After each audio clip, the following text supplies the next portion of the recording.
ரிதன்யா ஒரு நொடியில் எடுத்த ஒரு முடிவு தான் அது. அந்த ஒரு நொடியை நான் எப்படியோ தாண்டிட்டதால தான் இங்கே நான் நின்றுட்டு. வரதட்சணையால பாதிக்கப்பட்ட பெண்ல நானும் ஒரு ஆளு. நான் தற்கொலை செஞ்சுக்கிறேனோ இல்லையோ, என் வீட்டில் என்னை கொலை செஞ்சு நான் தற்கொலை செஞ்சதா ரிதன்யா கேஸ்ல பேரண்ட் ஏத்துக்கிறாதனால தான் அவங்க அப்பா பண்ண மிகப்பெரிய தவறு ஒரே ஒருத்தனுக்கு ஒருத்தி.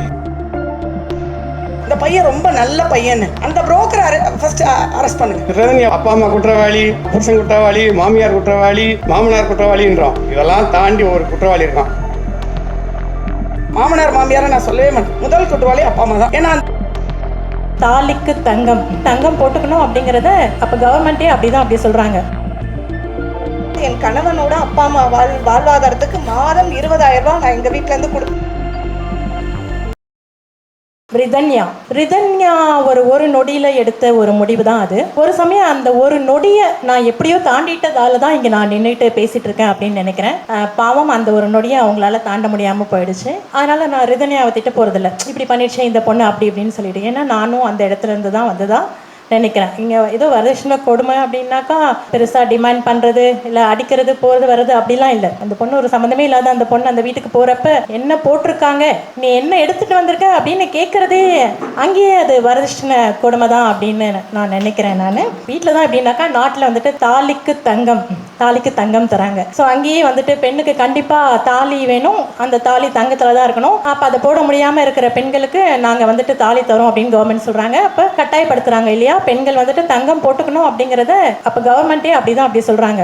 அந்த தாலியை கட்டிட்டு போயிட்டா அப்புறம் அங்கே பக்கத்தில் குண்டு இல்லைன்னுவாங்க, நாணல் இல்லைன்னுவாங்க, பவளமணி இல்லைன்னுவாங்க அந்த தாலி கயிறில். ஸோ இது எல்லாமே அப்படி பார்த்தாக்கா ஒரு வரதட்சணை கொடுமையில தான் இது எல்லாமே வந்து சேருது.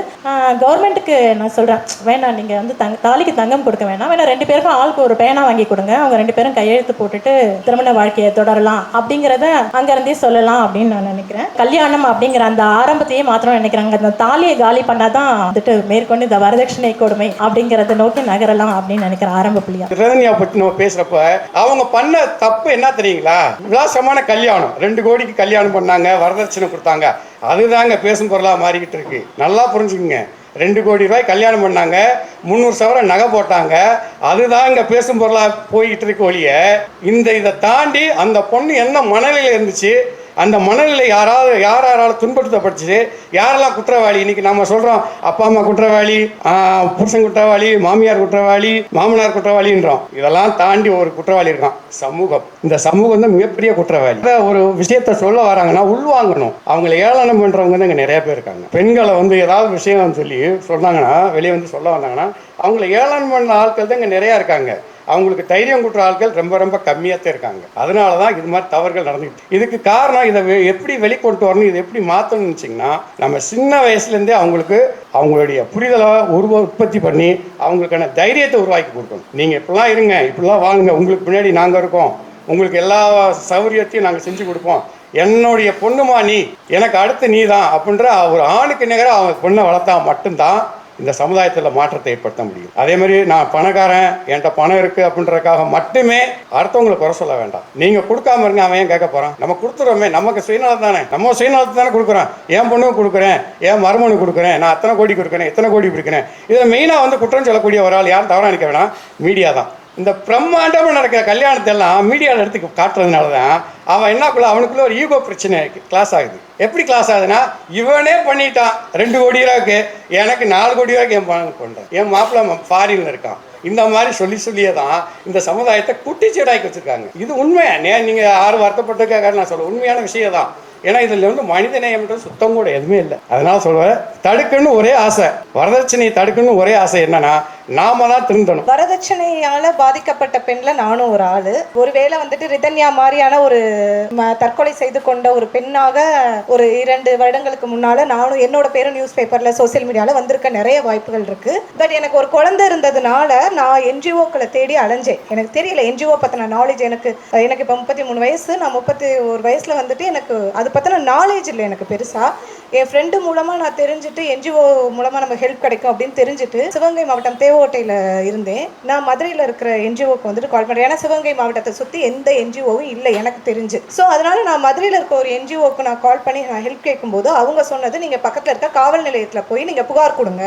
அவங்க சொன்னாங்கன்னா அவங்க மூலமா நாங்கள் வந்து அதுக்கப்புறமா நாங்கள் வர்றோம் உங்களுக்கு உதவி பண்ண அப்படின்ற மாதிரி சொன்னாங்க. நான் எங்கள் ஊரில் இருக்க லோக்கல் போலீஸ் ஸ்டேஷனில் போய் நான் கம்ப்ளைண்ட் கொடுத்துருந்தேன்னா அது அங்கே கட்ட பஞ்சாயத்தா நடந்து நான் தற்கொலை செஞ்சுக்கிறேனோ இல்லையோ என் வீட்டில் என்னை கொலை செஞ்சு நான் தற்கொலை செஞ்சதா முடிச்சு கேஸை முடிச்சு வெளியிலே வந்திருக்காது நியூஸ் கூட. எங்க ஊரை பொறுத்தளவு எத்தனையோ நான் கண்ணால நான் பார்த்திருக்கேன். எத்தனையோ பெண்கள் இறந்து போனது, தற்கொலை செய்து கொண்டது, கொலை செஞ்சு தற்கொலையா மாற்றப்பட்டது நான் பார்த்திருக்கேன். அது எதுவுமே நியூஸ் பேப்பர்ல இது வரைக்கும் வராத செய்தி. ஸோ அந்த மாதிரி ஒரு செய்தியா நான் மாறி இருப்பேன். அந்த மாதிரி இடத்துல என்னை சுபத்ரா வந்து தைரியமா அவங்களோட சொந்த முயற்சியில என்னை யாருக்கும் தெரியாம எங்க வீட்டுல இருந்து ரெஸ்கியூ பண்ணி கூப்பிட்டு வந்தாங்க 2 இயர்ஸ்க்கு முன்னால. ஒரு குழந்தையோட இன்னைக்கு நான் வந்து தைரியமா இன்னைக்கு நான் நிக்கிறதுக்கு அவங்க ஒரு காரணம். இன்னைக்கு அவங்க ரொம்ப மிகப்பெரிய காரணம். இதுல என்னன்னா, என்னை கல்யாணம் பண்ணி கொடுக்கும் போது எனக்கு வந்து 50 சவரன் நகை போட்டாங்க, 2 லட்ச ரூபா மதிப்புள்ள வெள்ளி சாமா கொடுத்தாங்க, 3 லட்ச ரூபா மதிப்புள்ள தேக்கு மர கட்டுல இருந்து எல்லாம் கொடுத்தாங்க, மற்ற பித்தளை சாமா அது இதுன்னு பயங்கரமா போட்டுதான் எனக்கும் கல்யாணம் பண்ணாங்க. பட் அது என்னோட கணவன் வீட்டுல வந்துட்டு பத்தலைன்னு சொல்லி என் கூட சண்டை போட்டாங்க. என்னன்னா, எனக்கு அந்த மாப்பிள்ளையை சொன்னது என்னோட சொந்த மாமா பொண்ணு தான் எனக்கு ரெஃபர் பண்றாங்க. அவங்க கிட்ட சொன்னது புரோக்கர் காசுப்பட்டு சொன்னது 100 பவன் நகையும் அந்த பொண்ணு 1 லட்ச ரூபா சம்பாதிக்குது, உங்களுக்கு வீடு வாங்கி கொடுத்துருவாங்க, உன்னுடைய அப்பா அம்மா வாழ்வதற்கு, அதாவது என் கணவனோட அப்பா அம்மா வாழ்வாதாரத்துக்கு மாதம் 20,000 ரூபாய் நான் எங்க வீட்டுல இருந்து கொடுப்பாங்க. இதெல்லாம் சொன்னதா சொல்லி என்ன டார்ச்சர் பண்ணாங்க. இதெல்லாம் சொன்ன அந்த இடத்துல நான் சொன்ன வார்த்தை, இது அடிக்கடி வரும்போது நான் வந்துட்டு என் பையனுக்கு அப்போ ஒரு 7-8 மாசம் என் குழந்தை பிறந்து நான் என் கணவரோட அப்பா அம்மாவை கூப்பிட்டு நான் சொன்ன வார்த்தை, இன்னொரு முறை உங்க மையன் வந்து என்கிட்ட இந்த மாதிரி வரதட்சணை பத்தி பேசினா நான் போலீஸ்ட போவேன்னு நான் சொன்னேன். என்னால முடியுதோ முடியலையோ, ஆனா நான் அந்த வார்த்தையை சொன்னேன். இருந்துமே அது எனக்கு தொடர்ந்து நடந்தது. ரொம்ப பெரிய கொடுமைகளுக்கு ஆளாகி எங்க அம்மா அப்பா வீட்டுல வந்து தான் நான் இருக்கிறேன். எங்க அம்மா அப்பா சைட்ல இருந்து எனக்கு வந்தது, நீ ஓசில புள்ள வளர்க்குற, ஓசில நீ பால் வாங்கி கொடுக்குற உன் பிள்ளைக்கு. இந்த வார்த்தையை நான் கேட்கிறேன், நான் திரும்ப திரும்ப கேட்கிறேன். ஒரு 1/2 லிட்டர் பால் ஒரு நாளைக்கு 25 ரூபாய் அந்த பால். அந்த பால் நான் ஓசில வாங்கி கொடுக்குறேன்னு என்னோட அம்மா அப்பா சொல்லும் போது எனக்கு எவ்வளவு வேதனையா இருக்காது என் குழந்தைக்கு. நான் 12,000 ரூபாய் சம்பளத்துக்கு நான் வேலை பார்க்கிறேன். ஒரு சாஃப்ட்வேர் கம்பெனில நான் ஒர்க் ஃப்ரம் ஹோம் பார்த்தேன். அதையும் நான் என் வீட்டுக்கு கொடுக்குறேன். இது போக பல பிரச்சனைகளை நான் அனுபவிச்சு தற்கொலைன்ற ஒரு முயற்சிக்கு போகும்போது என் குழந்தையோட முகத்தை பார்த்துட்டு தான் நான் என்ஜிஓட ஹெல்ப்பை கேட்டு நான் இங்கே வந்து இன்னைக்கு நிற்கிறேன். இப்போ ரிதன்யா பிரச்சனையை நம்ம பேசுறோம் இல்லைங்களா?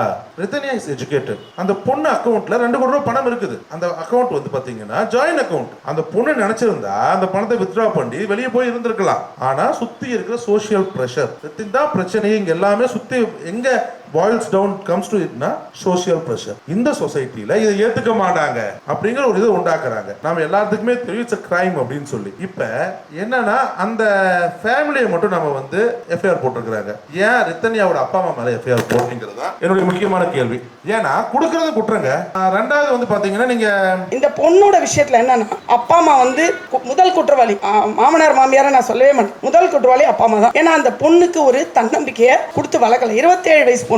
மதம் ஜாதி பண்பாடு கலாச்சாரம் இதெல்லாம் தான் குடும்ப கௌரவம். இந்த வார்த்தைகள் தான் அந்த பொண்ணை சக் பண்ண வச்சது. இன்னைக்கு ஒன்றும் இல்லை, ஒரு ஜோசியக்காரன் இந்த கல்யாணத்துக்கு பண்ணியிருக்கான். இந்த பொண்ணு வாழலன்னு வீட்டுக்கு வருது, என்னால முடியலப்பா இருக்க முடியல. உடனே ஜோசிக்காரன்ட்ட போறான், குறி சொல்றவன்ட்ட போறான். இன்னைக்கு அரெஸ்ட் பண்ண, அவனை அரெஸ்ட் பண்ணுங்க வேணாம், ஜோசிக்காரன் அரெஸ்ட் பண்ணுங்க. கல்யாணத்துக்கு முன்னின்னு புரோக்கர் பண்ணா பாத்தீங்களா, இந்த பையன் ரொம்ப நல்ல பையன், அந்த புரோக்கரை ஃபர்ஸ்ட் அரெஸ்ட் பண்ணுங்க. எப்படி நீ நல்ல பையன் சொன்ன? எதை வச்சு சொன்ன? சொல். தெரியாது இல்ல, சும்மா அங்க பைசா கிடைக்குது, இங்க பைசா கிடைக்குது, மணி மைண்டட். ஆனா அதுல இறந்து போனது ஒரு பெண். அந்த பொண்ணுக்கோட வாழ்க்கை தான் கெட்டு போச்சு. அப்பா அம்மா எல்லாம் சும்மா சார், என் அப்பா அம்மா தான் அவளை அரவணைச்சிருந்தாங்கன்னா அந்த அப்பா அம்மா. நான் இவங்களுக்கு என்ன சொல்லுவேன்னா, நாளைக்கு பையனுக்கு கல்யாணம் பண்ணிட்டா அந்த பொண்ணை என் பொண்ணுன்றுவாங்க. பேத்தி பிறந்துச்சுன்னு வச்சுக்கோங்களேன், பேரம் பேத்தி, அவ்வளவுதான், இந்த பொண்ணே மறந்துடுவாங்க. வருஷத்துக்கு ஒரு தடவை விளக்கேத்துவாங்க, அவ்வளவுதான். இதுல அழிஞ்சு போனது ரிதன்யாவோட லைஃப் தான், அவளோட வாழ்க்கையை ஒரு தரம் வாழ்ந்து பார்க்கணும்னு சொல்லுவாங்க. அந்த குழந்தை வாழவே இல்லை, அதோட வாழ்க்கையை அழிச்சிட்டாங்க. அதுக்கு முக்கிய காரணம் பெற்றோர்கள் தான். அதுக்கு அப்புறம் தான் மற்றவங்க நான் சொல்றேன். என்னோட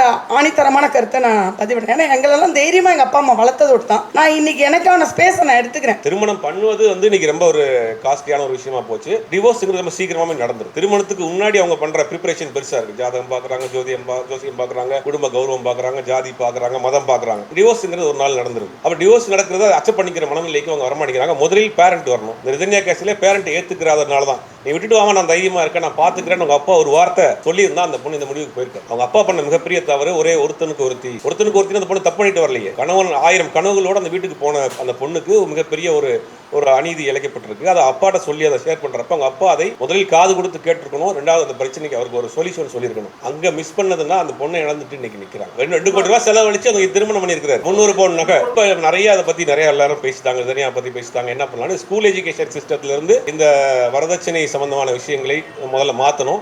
குட் டச் பேட் டச் மாதிரி குழந்தைங்களுக்கு ஸ்கூல்ல இருந்தே இந்த மாதிரி போற இடத்தில் அவங்க நடக்கக்கூடிய பிரச்சனையை அவங்க ஃபேஸ் பண்றதுக்கு முன்னாடி வேலையில